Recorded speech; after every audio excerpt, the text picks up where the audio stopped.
What's up? Thank you for stopping by. I hope that you are having a fantastic day, fellow fans of Clash of Clans. It is your host, Galadon, having a good day over here. And yes, we are diving deeply into Town Hall 10 today and getting a little bit dirty, not gonna lie. We'll see that in just a moment. But it's episode 110. 110 episodes later, your support for this series has been beyond belief. You guys, I really appreciate you guys, and you've really revitalized my love for Clash of Clans. I mean, I got so into just playing, top level Town Hall content over and over again and doing what I can to get, good Legend League attacks or CWL.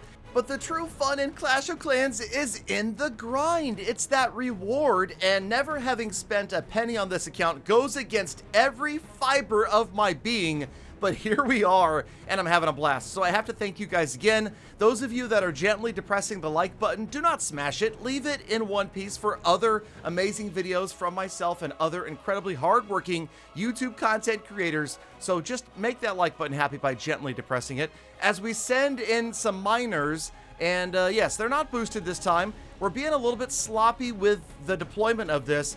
But you know what? Sometimes in life there are things that you just don't have to put that much effort into, and they really pay off. And you know what I'm talking about, right? It takes almost no effort to use code Galadon.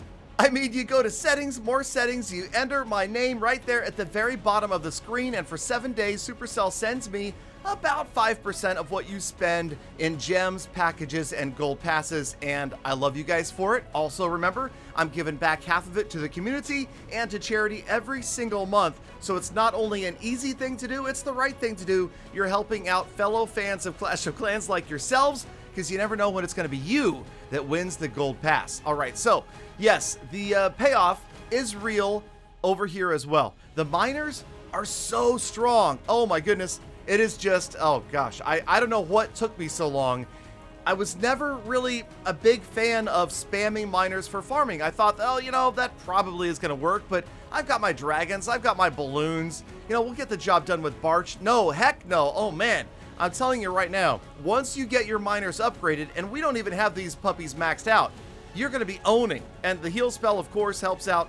But you don't even need a hero, and we'll see that in just a moment. No Archer Queen, no Barbarian King, or no either or, and you're still going to crush it with these bad boys. They're going to tunnel, they're going to grab what they need, what you want, and maybe not a 3-star, but this absolutely, without question, would have been a triple had I boosted. But we can't, we can't all have unlimited power potions, because remember, we're free-to-play players, right? Well, okay, not all of you, the ones that are using code Galadon. Hopefully you guys are spending a little bit, right? But anyway, yes, I'm a free-to-play player. Many of you are and have gotten a lot further than I have, had better raids than I've had, but you know what? It's that self-satisfaction of getting the job done. And speaking of, we are going to go ahead and burn another power potion.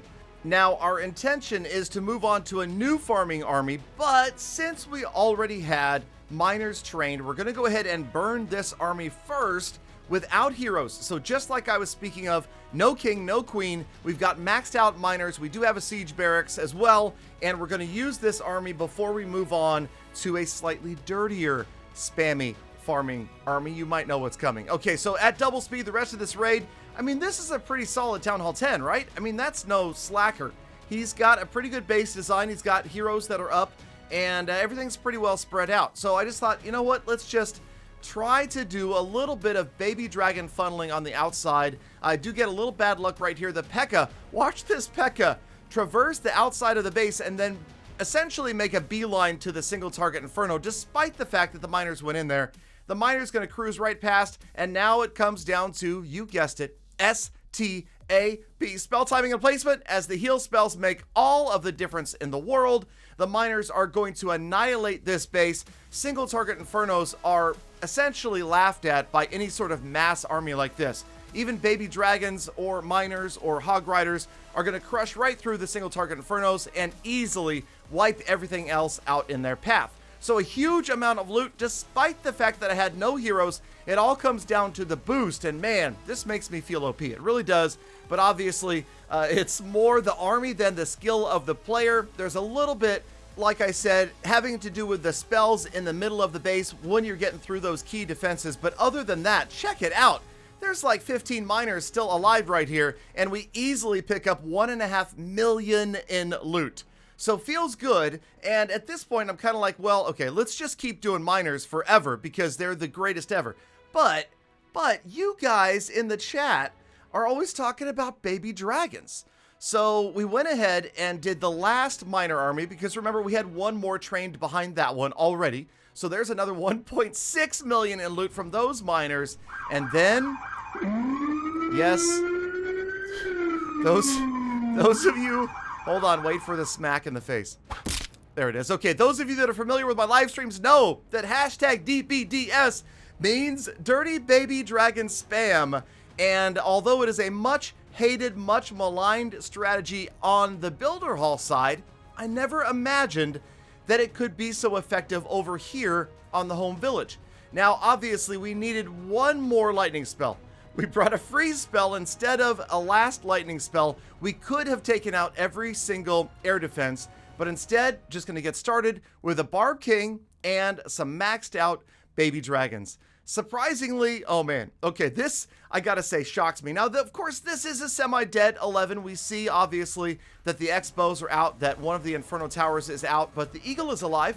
He's got heroes that are active as well, and the baby dragons, they don't care. They don't need any spells, haste, heal, rage. They've got their own in-pocket rage, obviously. A slight fail here by not using the Stone Slammer in the same area as the Barbarian King. Think about it. The Stone Slammer, if you drop it on a defense that is adjacent to a wall, now is going to act like a wall breaker, get your king inside the base. My king died on the outside, was pretty much useless. That would have been even stronger had I done that. And the baby dragons, they are crazy. These mad little enraged babies are just, man, all right, just keep them socially distanced and they're going to get the job done. Absolutely overwhelming this base and doing surprisingly well. Now, of course, I never expected to come anywhere near a 3-star. Remember that we're not focused on town halls usually, but at this point I thought, you know what, let's just at least make sure we take down the town hall so we can say that we 2-starred a town hall 11. Now, also going back, I did say at the beginning of the attack that the X-Bows were dead. Notice they're not dead. This was not a dead base, actually. As we look a little more closely, we see that simply one of the Inferno Towers was upgrading, and now the Eagle, surprisingly little damage to a baby dragon right there, and that is really making a huge difference, because remember, a baby dragon raid by nature is not going to have a bunch of units bunched up together. So the efficiency of an Eagle artillery is minimal against a raid like this, which is fantastic. This is ideal. If you're at Town Hall 11, tell me in the chat, I mean, well, in the comments, I'm not live streaming right now, but tell me in the comments if you guys use baby dragons at Town Hall 11, because it seems to me like this would be an extremely strong farming army at 11 as well. And check it out, baby dragon versus the Eagle. That was appropriate. The baby dragon wins, and we walk off with another 1.3 million in loot, 6,000 dark elixir, the 100% of league bonus, 95% 2-star, and we are crushing it with dirty baby dragon spam. I love this army. It doesn't take that much to train. I mean, lengthwise, you know, it's definitely longer than a Barch army, but faster than a dragon army. And actually, I don't know off the top of my head. I'm gonna, again, take a look, and I promise you in the next couple of episodes, we will compare all of the primary farming armies, cost versus time versus efficiency, and I suspect, I wouldn't be surprised, that for saving Dark Elixir, baby dragons are the way to go. But you guys let me know again. Baby dragons, miners, I feel like both of those are extremely strong right now. And here we go. Now, this is the correct way to do home village dirty baby dragon spam, and that is bringing 12 lightning spells, that 12th in the clan castle. And despite the fact that one of these air defenses is under construction, let's just pretend it wasn't, okay? Let's just say that air defense is up like the rest of them, and we go ahead and drop 3 lightning spells on each of these groups. Hold on, wait for the Archer Queen. You see her? We want her right about there. And did we get her? Okay, we missed her. All right, I'm still kind of getting the exact distancing right as far as how much splash there is. Because remember, it is much more of a precise spell than it used to be, but it is not a zap. It is not a zap, and do not call it a zap. And if you go over to Itsu's videos, do me a favor, go down to his comments and tell Itsu, Galadon says do not call lightning zap, and he means it, okay? If you guys would do me that favor, I would appreciate it. Love Itsu, but it's not a zap spell. Gosh darn it, don't disrespect the lightning spell. Okay, so here we go again. Just a little bit of social distancing. I mean, it's the key. It's the word of the day, right? I mean, they're not wearing masks, but that's the next best thing. They're staying away from the other baby dragons, and that's keeping them enraged, which is the opposite of how I feel. Because when I go outside, I wear a mask, first of all. And second of all, if somebody gets too close to me, I get enraged, as opposed to staying far away. It's kind of funny the way this works. The irony here in Clash of Clans versus real life. People enrage me when they get too close, but not when they stay far away. Now look at the overkill on this base right here.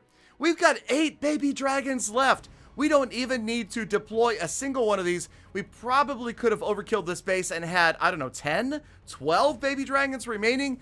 Absolutely annihilated this base, and that is another factor to consider when we're talking about how efficient an army is. If we run into bases where we don't even need to deploy our total army, holy come on, right? That doesn't happen with any other raid. Barge miners, you're going to always deploy the entire army, but with the baby dragons, maybe you don't have to because you're doing this peppering of them around the base.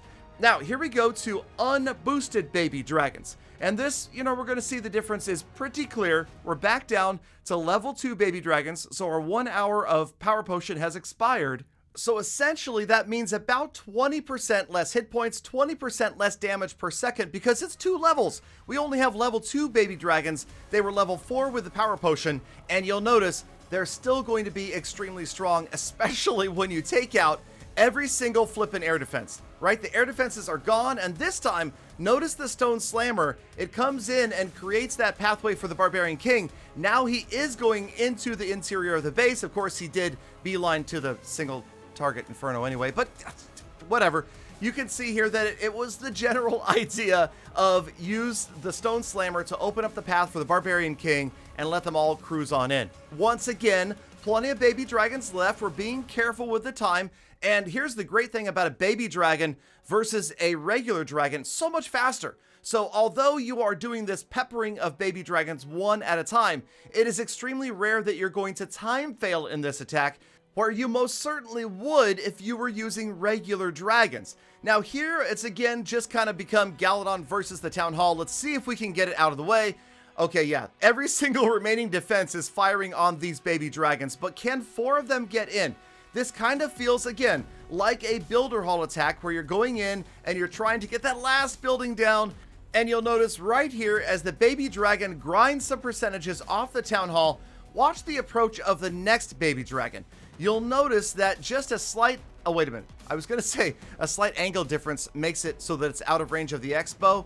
Yeah, tricky. The Expo actually went dry, so that makes all the difference. So now the Expo out of range, the single target Inferno out of range. Baby Dragon easily is going to take the Town Hall down for the 2nd star. Not going to be able to pick up the triple, but again, we have a couple of extra Baby Dragons. As time counts down, we're just going to throw it over here on the Clan Castle and pick up another massive 2-star. Even going to pick up just a little bit of Dark Elixir right here at the... Oh, that's not what well, whatever, Baby Dragon. You do you. We got it. We got most of the Dark anyway. There is another 1.5 million raid, just about full, ready to do some more upgrades back at the home village, but instead, I think we'll just take a quick overview of things, how we're rolling right here. 2,800 trophies back up to Master 2, on our way to, I don't know, where are we going to stop, you guys? It's crazy.